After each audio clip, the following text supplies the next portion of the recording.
നമസ്കാരം. Welcome to Geetha's ഭക്തി ഗീതം. വൺ ഡേ വൺ ശ്ലോകം. Shrimad Mahabhagavatam 618th day. Today 10th Shloka of പ്രഥമസ്കന്ധം 4th chapter. For details please see the description box. Geetha's ഭക്തി ഗീതം, ഒരു ദിവസം ഒരു ശ്ലോകം. ശ്രീമദ് മഹാഭാഗവതം.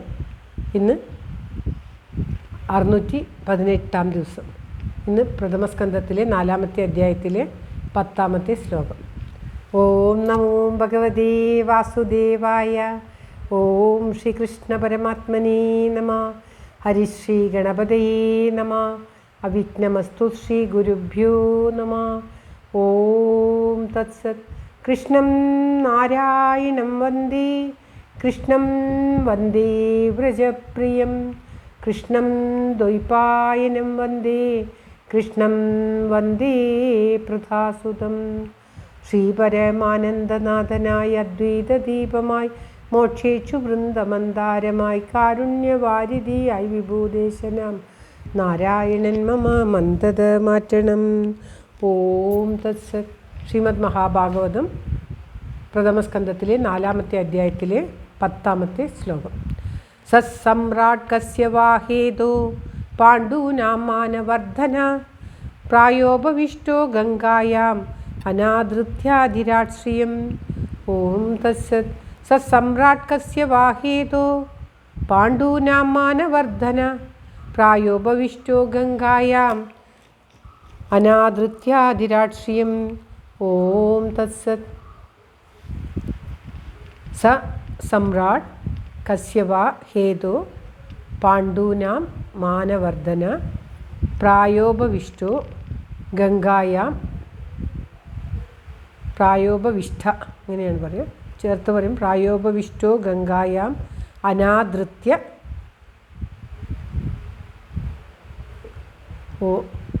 അധിരാട്. അനാദൃത്യ അധിരാട് ശ്രിയം. അധിരാട് ശ്രിയം എന്ന് പറഞ്ഞാൽ ചക്രവർത്തിയുടെ ഐശ്വര്യ പദവിയെ. അനാദൃത്യ അരാട്ഷ്യം എന്ന് പറഞ്ഞാൽ ചക്രവർത്തിയുടെ ഐശ്വര്യ പദവി. അനാദൃത്യ എന്ന് പറഞ്ഞാൽ ആദരിക്കാതെ. അനാദൃത്യ ആദരിക്കാതെ. സ എന്ന് പറഞ്ഞാൽ ആ രാജാവ്. സമ്രാട് ആ രാജാവ് സാമ്രാടായിരുന്നുവല്ലോ. കസ്യവ ഹേതു എന്തു കാരണത്താൽ. ഗംഗായ ഹേതു പാണ്ഡൂനാം മാന പാണ്ഡവ വംശത്തിൻ്റെ മാനത്തെ വർദ്ധിപ്പിക്കുന്നതായിട്ടുള്ള പാണ്ഡൂനാം പാണ്ഡുരാജാവന്മാർക്ക് മാനവർദ്ധന യോഗ്യതയെ വർദ്ധിപ്പിക്കുന്നതായ പ്രായോപവിഷ്ടം ചെയ്തു. എന്ത് കാരണത്താൽ എന്നാണ് ചോദിക്കുന്നത്.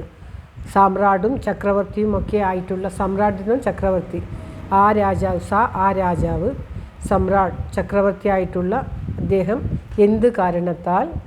കസ്യ വാ ഹേതോ എന്തു കാരണത്താൽ ഗംഗാ തീരത്ത് പ്രായോപവേശം ചെയ്തു. എങ്ങനെയുള്ള ചക്രവർത്തിയാണ്? പാണ്ഡൂനാം മാനവർദ്ധന.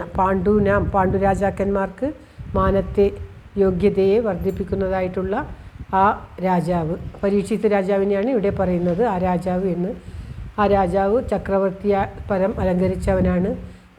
പാണ്ഡവന്മാർക്ക് മാനത്തെ അഭിമാനത്തെ വളർത്തുന്നവനാണ്. അങ്ങനെ അത്രയും ഐശ്വര്യ പദവിയിലുള്ള അദ്ദേഹം ആ ഐശ്വര്യ പദവിയെ ആദരിക്കാതെ, അധിരാക്ഷ്യമാണ് ഐശ്വര്യ പദവി, ആദരിക്കാതെ എന്തുകൊണ്ടാണ് ഗംഗാതീരത്ത് പ്രായോപവേശം ചെയ്തത്? പ്രായോപവേശം എന്ന് പറഞ്ഞാൽ ഭക്ഷണമൊന്നും കഴിക്കാതെ മരണം വരെ ഉപവാസമിരുന്ന് ഭഗവാനെ മാത്രം ചിന്തിച്ച് ധ്യാനിച്ചുകൊണ്ട് ശരീരത്തെ ഉപേക്ഷിക്കുന്നതിനാണ് പ്രായോപവേശം എന്ന് പറയുന്നത്.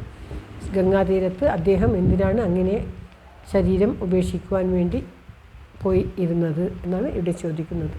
ശ്ലോകം ശൗനകാദി സൂതനോട് ചോദിക്കുകയാണ്. ശ്ലോകം ഒരിക്കൽ കൂടി. സമ്രാട് കസ്യ വാഹേതു പാണ്ഡൂനാം മാനവർദ്ധന. പ്രായോപവിഷ്ടോ ഗംഗായാം അനാദൃത്യാധിരാട് ശ്രിയം. ഓം തത്സത്.